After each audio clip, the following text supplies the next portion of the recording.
మీరు విన్నారు. ఇక moving on to top story 2. దేశంలో ఐసిస్ కార్యకలాపాలు కొనసాగుతున్నాయా?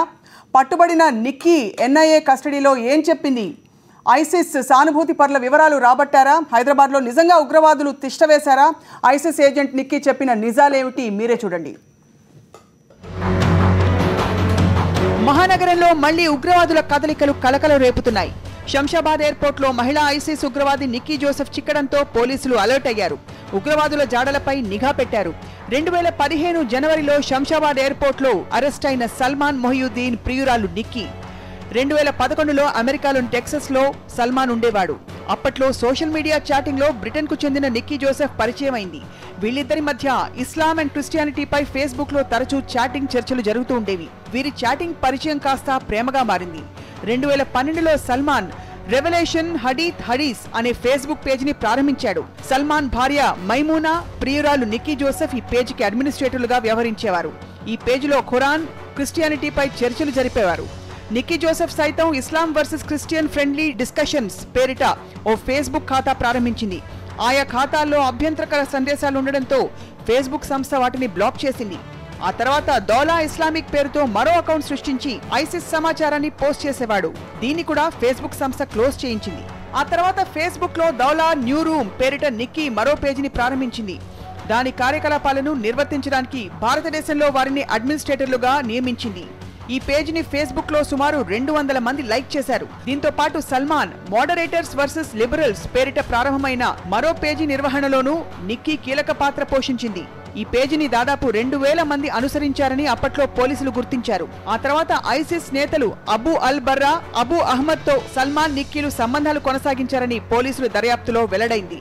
నిక్కీ జోసెఫ్ దౌలానా న్యూస్ పేరుతో ఓపెన్ ఫేస్బుక్ అకౌంట్ ను క్రియేట్ చేసి అమాయకులను ఉగ్రవాదం వైపు ఆకర్షిస్తున్నట్లు పోలీసుల విచారణలో తేలింది. నిక్కీ జోసెఫ్, సల్మాన్ మొహియుద్దీన్లు ఉగ్రవాదం వైపు మొగ్గు చూపుతున్న యువతను దేశ సరిహద్దులు దాటించడంలో దిట్ట అని పోలీసులు అనుమానిస్తున్నారు. ఫేస్బుక్ చాటింగ్ ఆధారంగా వీరి ఉచ్చులో చిక్కిన యువతకు పోలీసులు కౌన్సెలింగ్ ఇవ్వడం, ఆ తర్వాత వారిపై నిఘా పెట్టారు కూడా. ఈ క్రమంలో నిక్కీని హైదరాబాద్ కు రప్పించి పట్టుకున్నారు పోలీసులు. కొంతకాలంగా ఐసిస్ కార్యకలాపాలకు దూరంగా ఉంటున్నట్టు నిక్కీ చెబుతున్నప్పటికీ ఆమె వద్ద ఉన్న ఆధారాలను బట్టి అది నిజం కాదని తెలుస్తోందన్నారు పోలీసులు. ల్యాప్టాప్, వీడియో కెమెరా, సెల్ ఫోన్లను నిక్కీ నుంచి స్వాధీనం చేసుకున్నారు పోలీసులు. నిక్కీ జోసెఫ్ విచారణ కోసం కేంద్ర నిఘా విభాగం, మహిళా అధికారులు రంగంలోకి దిగారు. ప్రస్తుతం జ్యుడిషియల్ కస్టడీలో ఉన్న నిక్కీని పోలీసులు కస్టడీకి తీసుకున్నారు. ఐసిస్ కార్యకలాపాలపై రాబట్టేందుకు ప్రశ్నలు వర్షం కురిపించారు.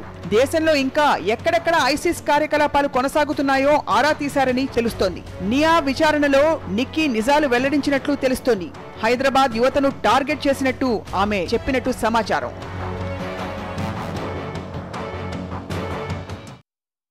ఇప్పటికే హైదరాబాద్కి సంబంధించిన ఇంజనీరింగ్, మెడికల్ స్టూడెంట్ని చాలా మందిని పోలీసులు అదుపులోకి తీసుకుని కౌన్సిల్ చేసినట్టుగా వార్తలు వస్తున్నాయి. దీనిపై పూర్తి సమాచారం అందించడానికి హైదరాబాద్ నడిబొట్టు నుంచి సాక్షి టీవీ కరెస్పాండెంట్ శివశంకర్ సిద్ధంగా ఉన్నారు. బ్రేక్ తర్వాత శివశంకర్తో మాట్లాడదాం.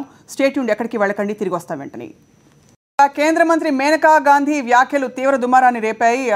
హింసకి మూల కారణం పురుషులే అని ఆవిడ స్టేట్మెంట్ ఇచ్చారు. అండ్ దానిపై మాట్లాడుతున్నారు రుక్మాచారి గారు, సేవ్ ఇండియన్ ఫ్యామిలీ ఫౌండేషన్ సభ్యులు, జనరల్ సెక్రటరీ, అలాగే సజయ్ గారు, మహిళా ఉద్యమకారిణి. సో ఓవరాల్గా మీరు మేనకా గాంధీ స్టేట్మెంట్ మీద ఎటువంటి చర్యలు తీసుకోబోతున్నారు? మేము 3 ముఖ్యమైన వాక్యాలు కన్క్లూడ్ చేద్దాం అనుకుంటున్నాను. మొదటి, ఇటువంటి ఉన్నతాధికారి ఇటువంటి వ్యాఖ్యలు చేయడం అమానుషం, దారుణం. నరేంద్ర మోడీ గారు ఆమె ఇమీడియట్గా బర్తరఫ్ చేయాలి.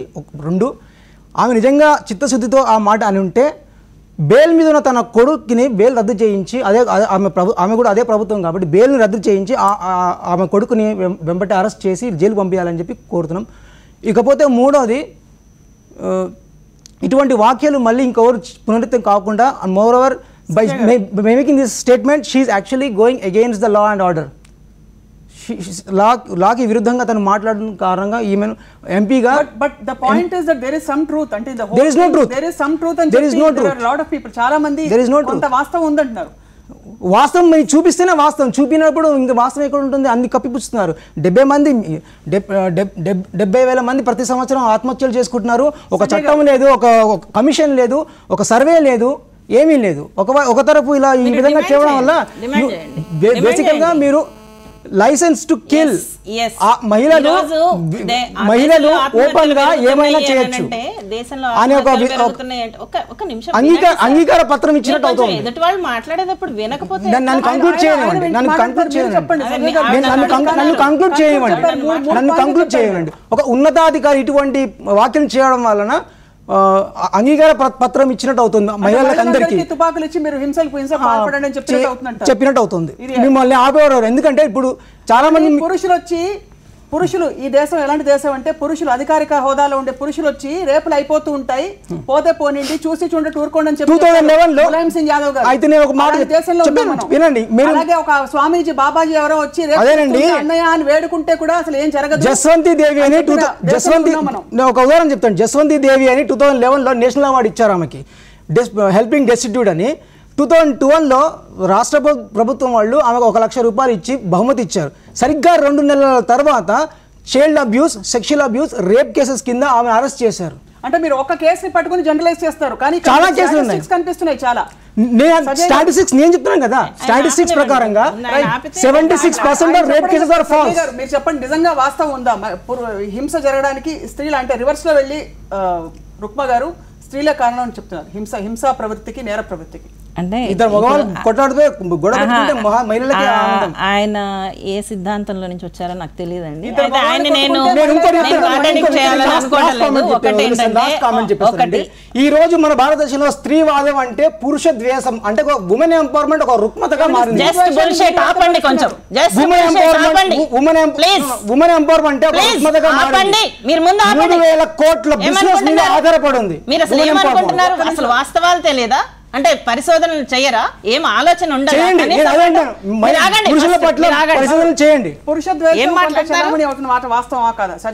ఏమండి స్త్రీవాదం అని అంటే పురుష ద్వేషం అనేటటువంటి ఇలాంటి మూర్ఖత్వం వల్లనే ఆ రకమైనటువంటి వస్తుంది. ఇది మూర్ఖత్వం, ఇలా మాట్లాడటం అనేది మూర్ఖత్వం.